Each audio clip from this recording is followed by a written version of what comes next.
आज हम सीखेंगे स्टेमन के बारे में, जिसमें एंथर और फिलामेंट उसका पार्ट होता है, और हम सीखेंगे एंथर के अंदर क्या क्या पाया जाता है। आइए सीखते हैं स्टेमन के बारे में। स्टेमन जो कि हमारा मेल रिप्रोडक्टिव ऑर्गन है फ्लावर का। स्टेमन अगर गुच्छों में पाया जाता है यानी वर्ल में होता है तो उसी को एंड्रोशियम बोलते हैं। ज़्यादातर बुकों में वही वर्ड इस्तेमाल होता है, एंड्रोशियम। स्टेमन जो है वो मेल रिप्रोडक्टिव ऑर्गन इसलिए है क्योंकि वो मेल गैमेट बनाता है। मेल गैमेट बनाने की प्रोसेस हम आगे देखेंगे। आइए हम पहले देखते हैं कि स्टेमन दिखता किस तरह का है। ये हमारा जो इधर लेफ्ट हैंड साइड में स्ट्रक्चर है ये हमारा स्टेमन का है। इसमें हमारे दो पार्ट पाए जाते हैं। पहला जो ऊपर का पार्ट है वो उसको एंथर कहलाता है, जो नीचे का पार्ट है फिलामेंट कहलाता है। फिलामेंट वर्ड अगर कहीं भी आता है तो उसका मतलब होता है रेशेनुमा, मतलब लंबे लंबे धागे। फिलामेंट मतलब लंबे लंबे धागे। तो ये जो आप देख रहे हैं ऐसे धागे की तरह लंबा लंबा, ये ऐसे स्टिफ नहीं रहता है, ये ऐसे से हिलता रहता है। फिलामेंट जो होता है इसका लेंथ देखिए कितना बड़ा है, ये एंथर को हाइट प्रोवाइड कराता है। ये इसका जो लेंथ होता है वो वेरी करता है अलग अलग फ्लावर में। कोई फूल छोटा होता है, कोई फूल बड़ा होता है, कोई में फिलामेंट का साइज छोटा होता है तो कोई में बड़ा होता है, ये वेरी कर सकता है। एंथर जो होता है वो आपका ऊपर वाला पार्ट होता है। इसको हम एक और तरह से डिफाइन करते हैं। ये नीचे वाला जो पार्ट होता है, ये जो आप देख रहे हैं वो हमारा थैलेमस से अटैच होता है, थैलेमस से अटैच होता है, या फिर हमारा कहें पेटल से अटैच होता है। वही जो आपका कलरफुल फ्लावर होता है, पत्ती होती है, उससे अटैच हो सकता है। ये जो नीचे का पोर्शन है वो मतलब ऐसा यहाँ पर फूल बना हुआ है पूरा। अब थैलेमस से अटैच होने के बाद जो नीचे का पोर्शन है, मतलब जो नीचे का डिफाइंड नीचे का हिस्सा है, उसे हम प्रॉक्सिमल एंड की तरह दिखाई देते हैं, प्रॉक्सिमल एंड। और जो ऊपर वाला होता है हिस्सा उसे हम डिस्टल एंड बोल देते हैं। ये प्रॉक्सिमल एंड और जो डिस्टल एंड है ये हमारा फ्रेम ऑफ रेफरेंस है, क्योंकि हम मेजर यहाँ से कर रहे हैं, मतलब थैलेमस से। यहाँ से हम ऊपर जाते हैं तो हमारा डिस्टल एंड शुरू होता है, और अगर थैलेमस के पास होते हैं तो उसे हम प्रॉक्सिमल एंड कहते हैं। इसे याद करने का सबसे अच्छा तरीका है, पी को आप यहाँ पर ध्यान दीजिए। पी से और क्या आप बोल सकते हो, पी से प्रॉक्सिमल, पी से पास, मतलब जो पास है वो प्रॉक्सिमल है, जो दूर है डी से दूर। सर डी से दूर, अरे वही डी से दूर, डी से दूर, डी से डिस्टल, ये आपको याद रहेगा। अब इसके बाद हम सीखते हैं कि ये जो फिलामेंट है इसके बारे में हमने आपको बता दिया है। अब बात करते हैं अपने एंथर के बारे में। एंथर जो होता है ये हमारा बाइलोब्ड स्ट्रक्चर होता है, बाइलोब्ड, बाइलोब्ड, बाइलोब्ड होता है, डाइथिकस होता है, ये शब्द सबसे ज्यादा इस्तेमाल होता है, बाइलोब, डाइथिकस। इस शब्द को समझाने के लिए मैं आपको पहले इसके डायग्राम से समझाता हूँ। इस पूरे स्ट्रक्चर वाले पार्ट में केवल आपको दो ही चीज याद रखनी है। पहला आपको उसका डायग्राम याद करना है और दूसरा उसकी लेबलिंग याद करनी है, और आपको कुछ नहीं याद करना, ठीक। तो ये आपका ये एंथर वाला जो पार्ट है अपना, ये बाइलोब्ड होता है, बाइलोब्ड डाइथिकस। इसका क्या मतलब है, बाई का मतलब होता है दो, डाई का मतलब भी होता है दो, लोब का मतलब होता है थैला, थैला, लोब्ड का मतलब होता है थैला, मतलब दो थैले। डाइथिकस का मतलब होता है लेयर,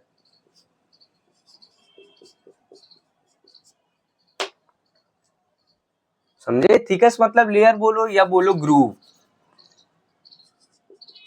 ग्रूव बोल दो ज्यादा सही रहेगा। अब बाइलोब्ड कैसे समझाऊंगा, इधर देखिए आप, इसको नीचे वाले को मिटा दे रहा हूं, अभी बाद में फिर लिख दूंगा। देखिए ये आपका ये एक लोब हो गया, इसी तरह एक होता है दूसरा लोब। लोब मतलब थैला, थैला वही पन्नी वाली थैली जो आप यूज करते हैं, पन्नी वाली थैली जिसमें सामान भर भर के ले जाते हैं, वही एक थैला ही तो है वो। इसी तरह ये भी थैला है। सर थैले पे तो हम उस पे सामान रखते हैं, इसमें क्या रखते हैं, अरे बेटा इस पे मेल गैमेट रखोगे, मेल गैमेट रखोगे। ये एक थैला है, ये दूसरा थैला है, तो ये कितने थैले हो गए? 2 थैले। इसलिए क्या इस्तेमाल होता है? बाइलोब। इसी के अंदर 2 और थैले पाए जाते हैं, 2 और थैले पाए जाते हैं। एक थैले के अंदर 2 थैला, इसको थीका से रिप्रेजेंट कर देते हैं। एक थैले के अंदर 2 थैला, ऐसे जनरल वे में बता रहा हूं। एक थैले के अंदर 2 थैला मतलब बाइलोब डाइथिकस। एक लोब ये है, एक लोब ये है, एक लोब में 2 थैले, तो 2 लोब में 4 थैले, 4 थीका। समझे कि डाइथिकस सिंगल लोब के लिए डिफाइन है, इसको नोट कर लीजिए। आइए अब हम सीखते हैं एंथर के बारे में। ये हमारा एंथर है, इधर ध्यान दीजिए, ये हमारा एंथर है। इसका हम ट्रांसफर सेक्शन जब काटेंगे, ये हमारा 2D स्ट्रक्चर है, असलियत में तो सब 3D में होता है। तो इसे समझाने के लिए इधर देखिए, ध्यान दीजिए, ये हमारा एंथर है। ये देखिए, ये एक बॉल है, इसको मैं ऐसे एंथर बता रहा हूँ, ठीक। इसका अगर आप ऐसा सेक्शन काटते हैं, ये ऐसा मतलब ऐसा सेक्शन अगर आप काटते हैं, ये देखिए दिख रहा होगा आपको, अगर हम ऐसा सेक्शन काटते हैं तो इसे ट्रांसफर सेक्शन कहते हैं। ये चारों तरफ होगा, ये तो आगे का दिखा रहे हैं, इस तरह पूरा पीछे भी होगा, तो ये पूरा ट्रांसफर सेक्शन हो जाएगा, ठीक। इसको ऐसे काटे। अब इसके बाद, इसको काटने के बाद, रुक जाइए मैं इसको काट देता हूँ, कैंची में लेके आया हूँ, 1 सेकेंड रुकिएगा, जरा सा समय दीजिए।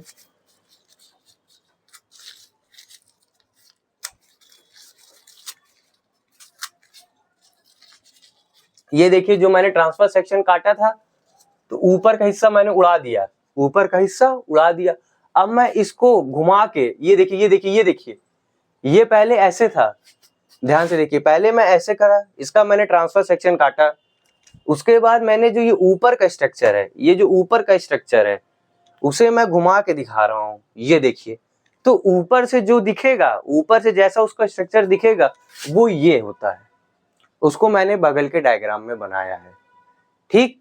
आगे देखते हैं, ट्रांसफर सेक्शन क्लियर।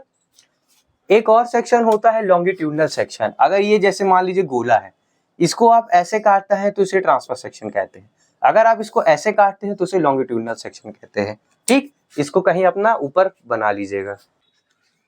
ये हमने इसको काटा, ये देखिए, ये मैं ऐसे लाख बना के लाया हूँ, 1 गोला, 2 गोला, 3 गोला, 4 गोला, ये 4 गोला है। ये बीच में देखिए क्या लगा हुआ है, ये इन चारों गोलों को जोड़ रहा है, इन चारों गोलों को जोड़ रहा है। 2 गोला एक तरफ होंगे, 2 गोला एक तरफ होंगे, क्योंकि क्या है, बाइलोब्ड है, ठीक। इसको ऐसे बीच पे जुड़ा हुआ है। तो कई बच्चे नहीं समझ पाते कि ये कनेक्टिव क्या है। तो ये जो आप ब्लू कलर का देख रहे हैं, ये चारों गोलों के बीच में जो है वो कनेक्टिव है। अभी हर एक गोला, ये चारों गोला है, काटने में हमें ऐसा दिखा है, हमने बनाया नहीं है। ये एक गोला जो है वो देखिए, ये ऐसा, समझे, एक गोले को माइक्रोस्पोरेंजियम बोलते हैं, ठीक। आइए अब हम देखते हैं कि माइक्रोस्पोरेंजियम स्ट्रक्चर। सर, आपने ये शब्द इतना खींच के क्यों बोला, माइक्रोस्पोरेंजियम? तो बेटा, बच्चे बहुत कंफ्यूज होते हैं 2 शब्दों में। एक हमारा शब्द है माइक्रोस्पोरेंजिया, दूसरा शब्द है माइक्रोस्पोरेंजियम। ये 2 शब्द एक ही चीज को बताते हैं। माइक्रोस्पोरेंजिया जो कि छोटा वर्ड है, वो प्लूरल है। क्या है? प्लूरल। माइक्रोस्पोरेंजियम जो कि बड़ा शब्द है, वो सिंगुलर है। पूरी बायोलॉजी में ज्यादातर जो बड़े वर्ड होते हैं वो सिंगुलर होते हैं, और जो छोटा वर्ड होता है वो प्लूरल होता है। तो माइक्रोस्पोरेंजियम एक को डिफाइन करता है। अगर हम एक के बारे में बात करें तो ये माइक्रोस्पोरेंजियम कहलाएगा। अगर हम पूरे, यानी इस स्ट्रक्चर में तो 4 है, यानी इस चारों के बारे में बात करें तो ये माइक्रोस्पोरेंजिया कहलाएगा, ठीक है। ये तो हो गया। अब माइक्रोस्पोरेंजियम के कई सारे लेयर होते हैं, ठीक। कई सारे लेयर होते हैं। ये तो 3D स्ट्रक्चर है, ये जो गोला है, ये चीज जो बना हुआ है, ये तो 3D है, ये ऐसे बाहर की ओर आ रहा होगा और ये अंदर की ओर भी जा रहा होगा। जैसे ये कैप, इसको मैंने ट्रांसफर सेक्शन काटा, ये देखिए इसके अंदर देखिए, इसके अंदर देखिए, देखिए है ना जगह जाने का, मतलब खांचे हैं, ग्रूव गड्ढे हैं, वैसे ये सब है, गड्ढे हैं, ये अंदर जा रहे हैं, ये भी अंदर जा रहा है। ठीक, तो ये जो सबसे बाहर की लेयर होती है, अब हम सीखेंगे स्टेप बाय स्टेप लेयर के बारे में। जो सबसे बाहर की लेयर होती है उसे हम बोलते हैं इपिडर्मिस। आपको वर्ड पकड़ना है, इपी पूरे बायोलॉजी में ज्यादातर जहां वहां वर्ड इस्तेमाल होता है जो कि आउटर लेयर को बारे में बताता है, मतलब जो सबसे बाहरी सरफेस है वो इपी से रिप्रेजेंट होती है। तो इपी मतलब लिख लेना आउटर, डर्मा तो लेयर होता है, तो इपिडर्मिस मतलब आउटर की लेयर जो हो गई वो अपनी क्या हो गई, माइक्रोस्पोरेंजिया की इपिडर्मिस। उसके अंदर आइए क्या लिखा है, इंडोथीशियम। ये पूरा एक शब्द है इंडो शब्द पूरी बायोलॉजी में इंडो का मतलब होता है अंदर, मतलब कोई चीज के अंदर, तो इंडो का मतलब लिख लेना अंदर, अंदर इपी की नहीं अंदर है, इंडोथीशियम। उसके बाद आती है मिडिल लेयर। मिडिल मतलब क्या होता है, एक होता है अपर, बिलो और उसके बीच में मिडिल, वैसे ये मिडिल है मतलब ये बीच की लेयर है। सर इतना क्यों उसके बारे में याद करा रहे हो बेटा, ऑर्डर भूल जाओगे कौन सा कहाँ पाया जाता था। ये सवाल बहुत आता है कि किसका ऑर्डर कहाँ है, कौन पहले पाया जाता है, कौन उसके बाद, कौन उसके बाद। ठीक, उसके बाद पाई जाती है अपनी टेप्टम, ये जो है ये अपनी है टेप्टम। उसके बाद ये जो आप अंदर सेल देख रहे हैं मांस का, ये खूब सारी सेल्स जो पाई जा रही हैं, इसे हम बोलते हैं स्पोरोजीनस टिश्यू। इसको नोट करिए, फिर एक एक करके इसके बारे में सीखते हैं। अब हम सीखेंगे एक एक वॉल के फंक्शन और उसका स्ट्रक्चर कैसा होता है। सबसे पहले हम आपको बता दें कि जो सबसे ऊपर वाली लेयर जो हमारी एपिडर्मिस, एंडोथीसियम, उसके बाद और उसके बाद जो मिडिल लेयर है, ये जो 3 लेयर है ये साथ में फंक्शन प्रोवाइड कराती है। इनका पहला काम है प्रोटेक्शन प्रोवाइड कराना। बाहर से जो पार्टिकल्स होंगे या बाहर से जो कुछ आएगा, ये जो आउटर सरफेस होती है ये प्रोटेक्शन प्रोवाइड कराती है अंदर के स्ट्रक्चर को। उसके बाद ये प्रोवाइड कराता है dehiscence of anther to release pollen. Dehiscence मतलब होता है टूटना, इसका टूटने से, इसके रप्चर होने से एंथर जो होता है, जो एंथर जो होता है रप्चर जब होता है, तो ये जो माइक्रोस्पोरेंजियम के अंदर जो स्पोरोजीनस सेल है, ये जो डेवलप करके पॉलन ग्रेन बनाती है, तो वो बाहर जब आता है, वो जब बाहर आता है तो यहाँ से ऐसे इधर से टूट जाते, टूटने के बाद जब ये 3 लेयर टूट जाती हैं तो ये यहाँ से रप्चर होके ये पॉलन ऐसे ऐसे करके बाहर आ जाते हैं, इधर से भी ऐसे ऐसे करके, ये इधर वाले भी, ये सब पॉलन बाहर चले जाते हैं ताकि वो पॉलिनेशन करा सकें।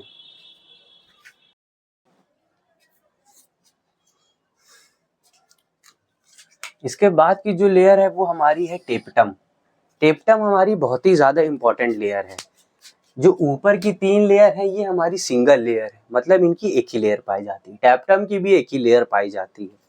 ठीक, इसमें जो मिडिल लेयर है ये 2 से 3 लेयर हो सकती है, जरूरी नहीं। टेप्टम जो है ये भी हमारी सिंगल लेयर है। ये हमारा जो 3 लेयर के बाद जो बीच का स्ट्रक्चर, ये जो आप देख रहे हैं काले कलर से, जो मैंने जिसको कलर किया, ये हमारा टेप्टम। ये हमारा जो सेल्स होता है ये मल्टी न्यूक्लिएटेड होती है। इसके अंदर जो साइटोप्लाज्म होता है वो डेंस होता है, मतलब इसका साइटोप्लाज्म खचाखच भरा रहता है, इसमें सब सामान खाने पीने का खूब रहता है। तो ये काम क्या प्रोवाइड कराती है, ये प्रोवाइड कराती है, नरिश करती है डेवलपिंग पॉलन ग्रेन को।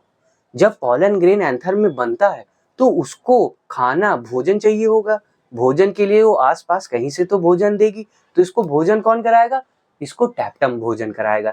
ये खुद अपना खा पी के पेट फुला लेता है, साइटोप्लाज्म भरा लेता है, मल्टी न्यूक्लिएटेड है, कई सारी न्यूक्लियस है, तो इसका फंक्शन जो होगा वो आसान हो जाएगा, और वो जो अपनी पॉलन ग्रेन मैच्योर होंगी उनको ये खाना प्रोवाइड कराएगा।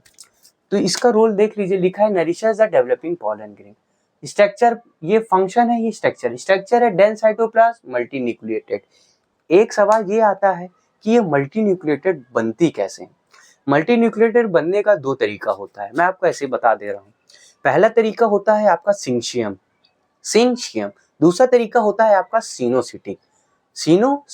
सिंशियम में जो आपके जो दो सेल्स होती हैं, ये देखिए आपके ये दो सेल्स मान लीजिए, ये एक सेल है, ये एक सेल, ये दोनों आके आपस पे फ्यूज हो जाती हैं, फ्यूज होके एक सेल बनाती हैं। तो दो न्यूक्लियस मिलके एक सेल में आए तो दो न्यूक्लियस हो गए, तो ये भी मल्टी न्यूक्लिएटेड की कंडीशन। एक कंडीशन और है, जब साइटोप्लाज्म जब सेल डिवाइड करता है, एक से जब दो होता है, एक से दो होता है, तो उसका जो सेल का साइटोप्लाज्म का डिवीजन या उसका यूं कहूं सेल वॉल का डिवीजन नहीं होता, तो उसका न्यूक्लियस जो होता है वो एक से दो हो जाता है, एक से दो हो जाता है, दो से चार हो जाएगा, लेकिन उसका सेल वॉल नहीं फॉर्म होगा, उसका सेल बटेगा नहीं, तो उसके अंदर न्यूक्लियस एक से ज्यादा हो जाएंगे, तो वो कंडीशन कहलाती है हमारी सिनोसिटी। तो हमारा जो टैप्टम है, टैप्टम ये हमारा सिनोसिटी के अंदर आता है। ठीक, क्वेश्चन है तो इसलिए बताया। अगला हमारा सबसे इंपॉर्टेंट वॉल है, सबसे इंपॉर्टेंट वॉल कहिए, सेल्स कहिए, वॉल्स के अंदर जो सेल्स हैं, स्पोरोजीनस टिश्यू। यहाँ आप टर्म देखिएगा, यहाँ शब्द इस्तेमाल हुआ है टिश्यू। सेल और टिश्यू ये दो अलग अलग वर्ड हैं, सेल और टिश्यू अलग अलग वर्ड। सेल इकलौती सेल कहलाती है जिसमें एक ही हो। टिश्यू ग्रुप ऑफ सेल, कई सारी सेल मिलके एक फंक्शन परफॉर्म करे, उसे टिश्यू कहते हैं। याद आया? ठीक, तो जो अपना ये स्पोरोजीनस टिश्यू है, टिश्यू इधर ध्यान दीजिएगा, टिश्यू लिखा है, तो इसका स्ट्रक्चर कैसा रहता है, ये कॉम्पैक्टली अरेंज, मतलब ठसाठस भरे होते, खूब सारे आसपास एकदम चपके चपके रहते हैं। और होमोजीनस सेल, होमो मतलब एक जैसा, मतलब सब एक जैसे होंगे, जितने इतने सारे सेल्स आपको दिख रहे, इसमें दिख रहे, इसमें दिख रहे, इसमें दिख रहे, सब एक जैसे सेल्स होते हैं। सब कैसे होते हैं, एक जैसे, इसीलिए क्या टर्म आया, होमोजीनस। इसको नोट कर लीजिए, फिर स्पोरोजीनस के बारे में और बताते हैं। आइए माइक्रोस्पोरेंजियम के अंदर जो अपना स्पोरोजीनस टिश्यू है उसके बारे में सीखते हैं। ये सबसे इम्पॉर्टेंट टॉपिक है, अगर आपने कुछ भी नोट नहीं किया है तो इसको नोट जरूर करिएगा, ये आपके सारे डाउट क्लियर कर देगा। स्पोरोजीनस टिश्यू, टिश्यू मतलब कई सारे cells performing same function is known as tissue. इसमें से हमने एक सेल्स को निकाला, पकड़ा, निकाल दिया बाहर, ये एक सेल है, ये उसकी क्या हो जाएगी, सेल वॉल। ये क्या कहलाएगी, उसकी न्यूक्लियस। ये एक सेल है, ग्रुप गुच्छे, सेल के गुच्छे को टिश्यू बोलते हैं, इसको स्पोरोजीनस टिश्यू बोल दिया। अगर एक है तो उसको स्पोरोजीनस सेल कहते हैं। मुझे ये बताइए प्लांट की प्लॉइडी क्या रहती है, डिप्लॉइड। प्लांट की प्लॉइडी क्या है, डिप्लॉइड मतलब 2n। तो यहाँ पर जो स्पोरोजीनस टिश्यू है वो अपना 2n है। कौन n है, 2n मतलब डिप्लॉइड। इसी टिश्यू से तो एक ही सेल निकालना है, तो स्पोरोजीनस सेल की प्लॉइडी क्या हो जाएगी, डिप्लॉइड मतलब 2n। अब ये जो हमारा स्पोरोजीनस सेल है ये माइटोसिस करता है, क्या करता है, माइटोसिस। माइटोसिस से क्या होगा, एक से दो हो जाएंगे। माइटोसिस में तो सेम बनते हैं ना, एक से दो, दो से चार। रफ डायग्राम बना रहा हूं, कोई जरूरी नहीं, एक से दो, दो से चार, इस तरह बनते चले जाएंगे। सबकी प्लॉइडी क्या होगी, 2n, क्योंकि किससे बने हैं, माइटोसिस से। माइटोसिस से प्लॉइडी में चेंज नहीं आता, सारी सेल्स 2n कहलाती है। अब इसमें से कोई भी एक सेल्स को निकालिए, मान लीजिए ये एक सेल है, जो स्पोरोजीनस सेल से माइटोसिस होने के बाद जो कई सारी सेल्स, उनमें से एक सेल निकाला है, तो वो ये सेल है। इसी को हम, इसकी प्लॉइडी क्या होगी, 2n। इसी को हम बोलते हैं माइक्रोस्पोर मदर सेल या पॉलन मदर सेल। ठीक, नाम में देखिए क्या लिखा है, मदर। मदर मतलब माता, माता मतलब जो बच्चे को जन्म दे, है ना। तो ये सब क्या होंगी, माइक्रोस्पोर को जन्म देंगे, मतलब बच्चे को। तो ये जो अपना डिप्लॉइड बॉडी है ये मियोसिस करेगी, क्या करेगी, अब मियोसिस, क्योंकि ये कौन है, माता है, माइक्रोस्पोर, मदर सेल क्या बनाएंगी, माइक्रोस्पोर या पॉलन, एक ही बात है। तो ये मियोसिस करने के बाद कितनी सेल हो जाएंगी, 1 से 4। हाँ हाँ कि ना, सबकी प्लॉइडी कितनी होगी, हैप्लॉइड, सबकी प्लॉइडी क्या होगी, हैप्लॉइड। इसी को क्या बोल देंगे, इसी एक सेल को पॉलन ग्रेन या माइक्रोस्पोर। माइक्रोस्पोर जब मैच्योर हो जाता है तो उसे पॉलन ग्रेन कहते हैं। ठीक, उसके आगे हम आगे पढ़ेंगे।